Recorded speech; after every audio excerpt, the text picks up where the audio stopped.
เฮลโลสบายดีพ่อแม่พี่น้องโมสุขุสุคนมื้อนี้ก็คืออยากกินปลาสมปลาเจ้าแบบบ้านเฮาหั่นนะพวกเจ้าเฮาไปหาซื้ออยู่ไสก็บ่มีอยู่นี่เขาบ่เฮ็ดขายหั่นน่ะก็เลยจำเป็นต้องไปซื้อปลาในฟรีเซอร์แล้วก็มาเฮ็ดกินเองพวกเจ้าเอ้ย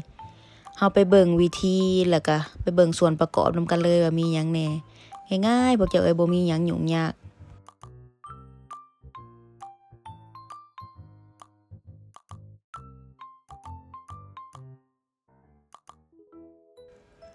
ก่อนอื่นหมดเฮาก็สิเอาปลามาตัดเป็นท่อนๆพวกเจ้าพอดีข้อมือหั่นนะพวกเจ้าตัดเป็นท่อนๆแล้วเรียบร้อยเบิดแล้วเฮาก็สิเอามาล้างจัก2-3น้ำเพื่อให้น้ำเลือดแล้วก็น้ำคาวมันออกหั้นนะ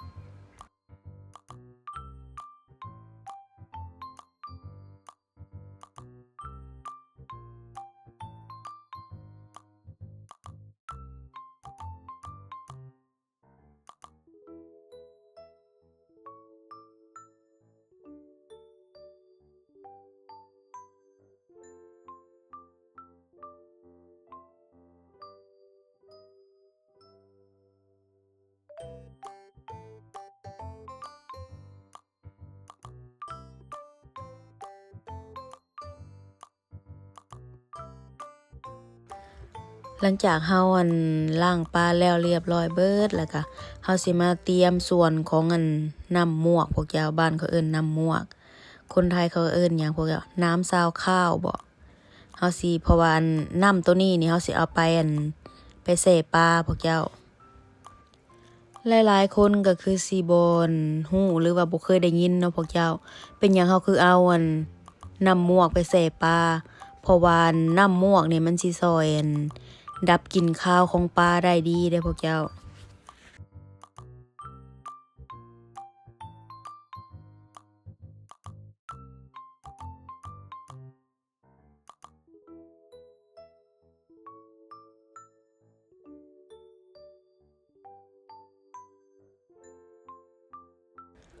หลังจากเฮาล้างข้าวไปได้ระยะหนึ่งเนาะเฮาก็ถือว่ามันก็เกลี้ยงมันก็สะอาดดีแล้วเฮาก็สิเอาน้ำตัวเฮาล้างข้าวหั่นน่ะมาเทใส่ปลาเลยเทลงไปแบบนี้เลยพวกเจ้า หลังจากนั้นค่อยใส่น้ำมวกลงไปแล้วก็สิใส่เกลือลงไปเลยถ้วยน้อยหนึ่งพวกเจ้าถ้วยน้อยเต็มๆแบบนี้เลยเด้อพวกเจ้าเฮาสิใส่น้ำมวกเมี่ยนเพื่อว่าบ่ให้มันคาวหั่นน่ะพวกเจ้าเพื่อว่ามันดับกลิ่นคาวแล้วก็ใส่เกลือลงไปเพื่อว่าให้สิ้นปลาของเฮามันแข็งโตดีเฮาสิแช่ปลาไว้เลย1 คืนแช่ปลาไว้แล้วมื้ออื่นเฮาสิมาเบิ่งนำกันอีกเนาะ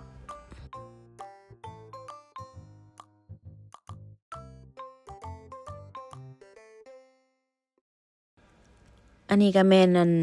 หน้าตาของปลาเฮาพวกเจ้าที่เฮาแช่ปลาไว้1 คืน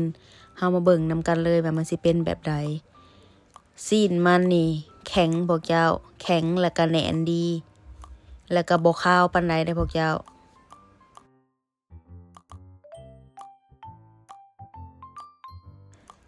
หลังจากเฮาแช่ปลาไว้แล้ว1 คืนเฮาก็สิถอกน้ำตัวนี้ถิ้มเลยพวกเจ้าน้ำตัวนี้เฮาสิบ่ได้เอาเฮาสิถอกน้ำตัวนี้ถิ้มแล้วเฮาสิมาล้างด้วยน้ำสะอาดหลายๆน้ำพวกเจ้าจัก3-4น้ำก็ว่ากันไปล้างจนว่าเฮารู้สึกว่ามันสะอาดดี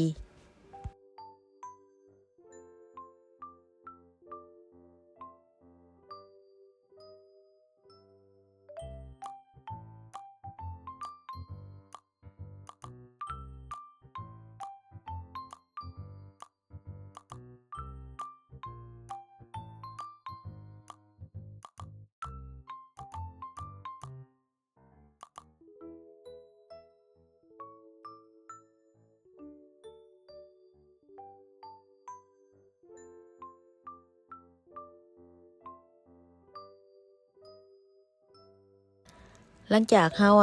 ล้างแล้วเรียบร้อยเบิดแล้วก็ปะให้มันสะเด็ดน้ำในจักหน่อย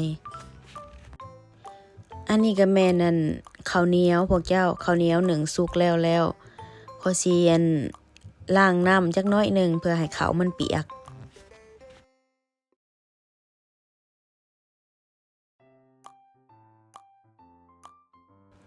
มาเตรียมหมักเลยพวกเจ้า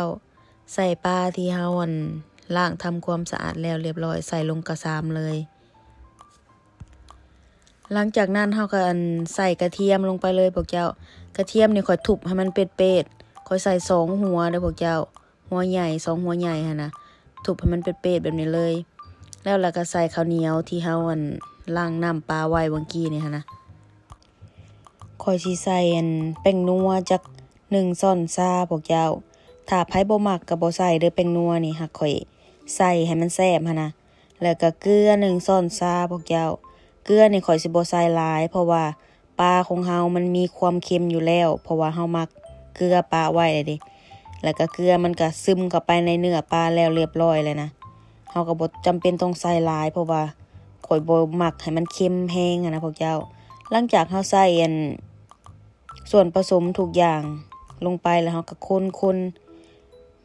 ให้มันเข้ากัน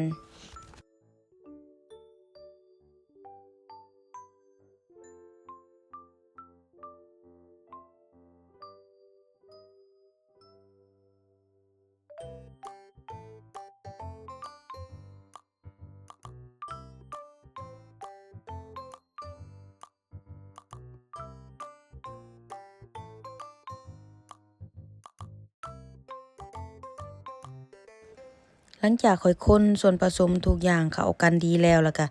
สิเอามาใส่บ็อกซ์หรือว่าเอาใส่กับพวกเจ้าหาภาชนะที่ว่ามันอัดฝาได้เพื่อว่าเฮาสิหมักไว้ให้มันสมไวๆหั้นนะพวกเจ้า